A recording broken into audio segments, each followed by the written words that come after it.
Hello everyone, ये है battle through the when season 7 part 432। तो पिछले एपिसोड में हमने देखा था कि जिया ने अपनी पावर को रिलीज करते हुए सभी को डरा दिया था, साथ ही उन सभी को जगह से जाने पे भी मजबूर कर दिया। दूसरी तरफ साउन की कंडीशन अब तक काफी खराब हो चुकी थी, इसीलिए टाइसुरुगन साउन को एक कमरे के अंदर लेकर आ चुके थे और कुछ दिनों के अंदर साउन को भी होश में आ गया। और होश में आने के बाद साउन को पता चला कि जिया एंड्रोगन एम्परर बन चुके हैं, जिस बात से साउन काफी खुश हो गया था। और फिर थर्ड आइलैंड ने साउन को बताया जब साउन की कंडीशन खराब हो गई थी तो जिया ने अपने ब्लड को साउन के बॉडी के अंदर डाल दिया था, जिस वजह से साउन के पास अब एक हाई ग्रेड की डिफेंसिव स्किल आ चुकी है, जो जानकर तो साउन और भी खुश हो गया। तो अब आ गए, लेकिन एपिसोड स्टार्ट करने से पहले मैं आपको बता दूं, अगर आपने प्रीवियस एपिसोड ना देखा हो तो लिंक डिस्क्रिप्शन में मिल जाएगा। इस एपिसोड की शुरुआत में साउन अपने मन में सोच रहा था कि किंगलिंग तो अपने ट्रेनिंग में बिजी है, इसलिए मैं किंगलिंग को अकेले छोड़कर फॉलो मिस्टर पवन तो वापस नहीं लौट सकता, जिस वजह से मुझे भी कुछ दिनों तक ड्रैगन आइलैंड पर रुकना पड़ेगा। ये सोचते हुए साउन थर्ड आइलैंड की ओर देखते हुए कहता है क्या मैं कुछ समय तक इस जगह पर रुक सकता हूँ, जिससे उन तीनों किंग की आर्मी वापस आती है तो फिर मैं आपकी मदद भी कर पाऊंगा।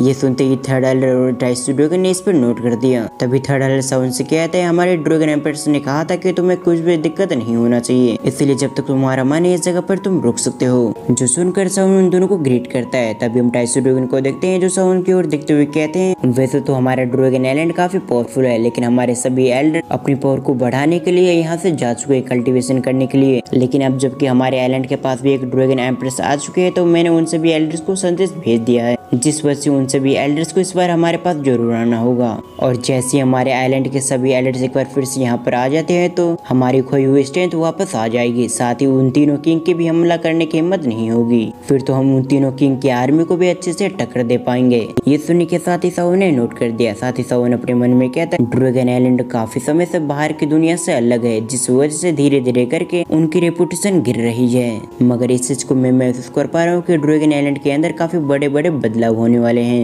और जैसे ड्रैगन आइलैंड के अंदर की परेशानी खत्म होती है तो ड्रैगन क्लैन बाहर भी ध्यान दे पाएगा और फिर वो अपनी खोई हुई रेपुटेशन भी जल्दी पा लेंगे। कुछ समय इसी तरह से सोचने और डिस्कशन करने के बाद साउन उन दोनों की ओर देखते हुए कहता है क्या आपके ड्रैगन आइलैंड पर एक ऐसी जगह है जहाँ पर काफी बिजली आती हो।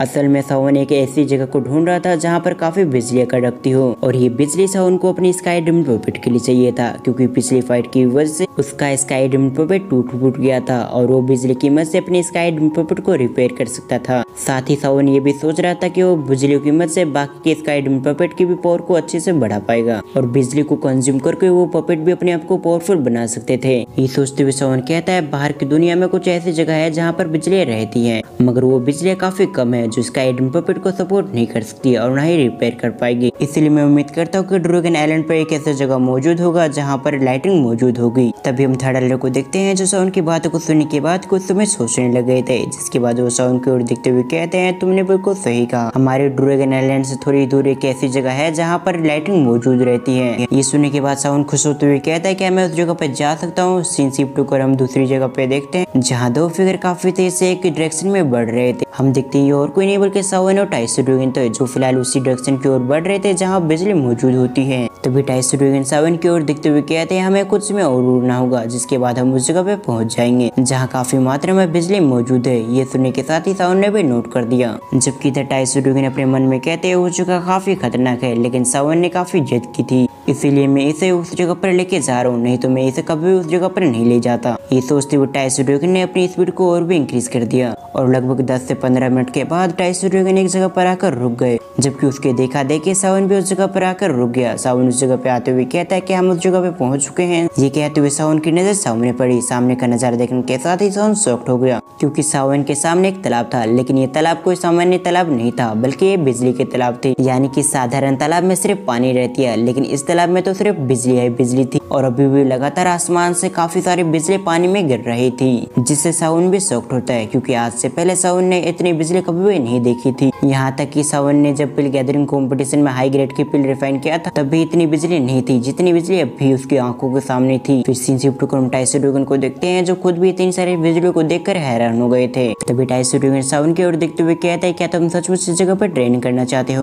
लेकिन मैं तुम्हें बता दूं कि ये बिजली काफी खतरनाक है। अगर ये बिजली तुम पे अटैक करती है तो तुम्हारी हालत खराब हो सकती है। ये सुनने के बाद सावन नोट करते हुए कहता है मैं इस जगह पर ट्रेनिंग करना चाहता हूँ। साथ ही वो अपने मन में कहता है इस जगह पर जितनी एनर्जी है उसकी मदद से मैं अपने स्काई पपेट को पूरी तरह से हील कर सकता हूँ। साथ ही साथ मैं अपने बाकी के पपेट्स को भी और भी पावरफुल बना सकता हूँ। इसके अलावा सावन ये भी सोच रहा था अगर उसके 11 पपेट अगर स्काई पपेट में इन्वॉल्व हो जाते हैं तो उसकी स्ट्रेंथ भी और भी इंक्रीज हो जाएगी, लेकिन ऐसा होना बहुत मुश्किल था। ये सब सोचते हुए सावन कहता है कोई बात नहीं, मैं एक बार जरूर कोशिश करूंगा, शायद मेरे 11 पपेट इवॉल्व हो जाए। फिर सावन टाइसो ड्रैगन की ओर मुड़ते हुए उसे ग्रेट करते हुए कहता है आपको मुझे इस जगह पर लाने के लिए बहुत बहुत धन्यवाद। अब मैं इस पूल के अंदर एंटर करना चाहता हूँ और अगर किसी भी तरह से प्रॉब्लम हो गई तो मैं आपको बुला लूंगा। दूसरी तरफ टाइसो ड्रैगन सावन की बातों को सुनने के बाद थोड़ा सरप्राइज हो गए, क्योंकि टाइसो ड्रैगन को लग रहा था कि लाइटिंग पावर को देखने के बाद सावन इस जगह से जाने के फैसला करेगा, लेकिन सावन को देखकर ऐसा लग रहा था कि सावन लाइटिंग पूल में जाने के लिए काफी इंटरेस्टेड हो। ये सोचते हुए टाइसो ड्रैगन एग्री करते हुए कहते हैं ठीक है, अगर तुम इसके अंदर ट्रेनिंग करना चाहते तो तुम्हें ट्रेनिंग कर सकते हो, पर इस लाइटिंग पूल के अंदर तुम्हें कुछ भी अजीब दिखाई दे तो मुझे बुला सकते हो, मैं जल्दी से आकर तुम्हें बचा लूंगा। ये सुनने के साथ ही सावन के चेहरे पे स्माइल आ गई। फिर सावन टाइसो ड्रैगन की ओर देखते हुए कहता है इसके लिए मैं एडवांस में आपको थैंक यू कहना चाहता हूँ। ये कहते हुए सावन लाइटिंग पूल की ओर मुड़ गया और अगले पल सावन लाइटिंग पूल के अंदर चला गया और साथ ही सावन ने अपने हेवनली फ्लेम से अपनी बॉडी को भी कवर कर लिया था ताकि ये लाइटिंग उसका कुछ भी ना भी कर पाए। जबकि हम कई सारे लाइटिंग को देखते हैं जो सावन को आते हुए देखकर उस पर अटैक कर देते हैं, लेकिन सावन की बॉडी को हेवनली फ्लेम प्रोटेक्ट कर रही थी, इसलिए सभी लाइटिंग जैसे सावन की बॉडी से टकराई तो उसी समय डिस्ट्रॉय हो गई। क्योंकि भले ये सभी लाइटिंग काफी पावरफुल है लेकिन हेवनली फ्लेम इन सभी से ज्यादा पावरफुल थी, इसीलिए कुछ समय के अंदर हेवनली फ्लेम में उन सभी लाइटिंग को धूल में मिला दिया और इसके बारे में सावन को पहले से पता था और इसीलिए सावन अपनी हेवनली फ्लेम पर रिलाई करते हुए इस जगह पे आया था। फिर सिनशिप टोकन टाइसो ड्रैगन को देखते हैं जो लाइटिंग पूल से थोड़ी दूर खड़े हो जाते हैं, साथ ही उन्हें सावन की काफी फिक्र भी हो रही थी। जबकि सिनशिप टोकन फिर से सावन को देखते हैं जो लगातार लाइटिंग पूल में आगे बढ़ रहा था, लेकिन इस बार हैरानी की बात ये होती है कि कोई भी लाइटिंग सावन पे अटैक नहीं करता। ये देखने के बाद तो सावन भी खुश हो गया। साथ ही सावन अपने मन में कहता है लगता है ये सभी लाइटिंग मेरी हेवनली फ्लेम से डर चुकी है, इसलिए ये सभी लाइटिंग मुझ पर अटैक नहीं कर रही और ये बात मेरे लिए अच्छी भी है क्योंकि अब मैं बिना किसी परेशानी के अपने स्काई पपेट को ट्रेन कर पाऊंगा। लेकिन इस जगह की लाइटिंग मेरी स्काई पपेट को ट्रेन करने के लिए काफी नहीं है, इसीलिए अगर मुझे और पावरफुल लाइटिंग चाहिए तो मुझे और भी डीप में जाना होगा। जो सोचते हुए सावन आगे बढ़ता रहा। लगभग 1000 मीटर अंदर आने के बाद सावन अपने मन में कहता है मुझे यहाँ पर रुक जाना चाहिए क्योंकि इस जगह की लाइटिंग मेरी स्काई